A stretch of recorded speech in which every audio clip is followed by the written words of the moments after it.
இந்த ஐயாவாக விளங்கக்கூடிய இந்த கருப்பூர் இந்த வெள்ளாளப்பட்டியை சேர்ந்த உயர்திரு ஐயாவாக விளங்கக்கூடிய செல்வம் ஐயா அவர்கள் எப்படி தெரியுமா? நம் நாடக கலை அழிந்து வருகிறது. தெருக்கூத்து நாடக கலை என்பது ஆமா எதுக்குலாம் தெருக்கூத்து ஆரம்பம் இருக்குது. தெருக்கூத்து கலை அழிந்து வரும் தெருக்கூத்து கலையை இந்த உலகமெங்கும் செல்லில வீடியோ எடுத்து இந்த உலகமெங்கும் ஒளிபரப்பக்கூடிய இன்னும் உயர்திரு செல்வம் ஐயா அவர்கள் இன்று நமக்காக வந்து இன்று நமக்கு வீடியோ எடுத்துக் கொண்டிருக்கிறார். அது மட்டுமல்லாம யூடியூப்கார் எத்தனையோ யூடியூப் சேனல் பார்த்துக்கிறோம். எல்லா யூடியூப் சேனல் வந்தா ஸ்டாண்ட் வைப்பாங்க. ஸ்டாண்ட் வச்சுட்டு போனை வச்சுட்டு அவங்க பாட்டு படுக்குவாங்களோ அது பாட்டு விடிய வீடியோ எடுக்கும்.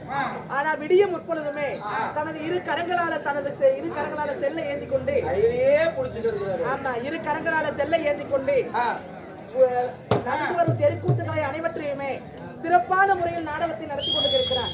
யாரே செல்வம் ஐயா அவர்கள் குடும்பமாகப்பட்டது எந்த ஒரு நோய் நொடியும் இல்லாமல் எல்லாம் வல்ல சக்தி மாரியம்மன் ஆலயம் எப்படி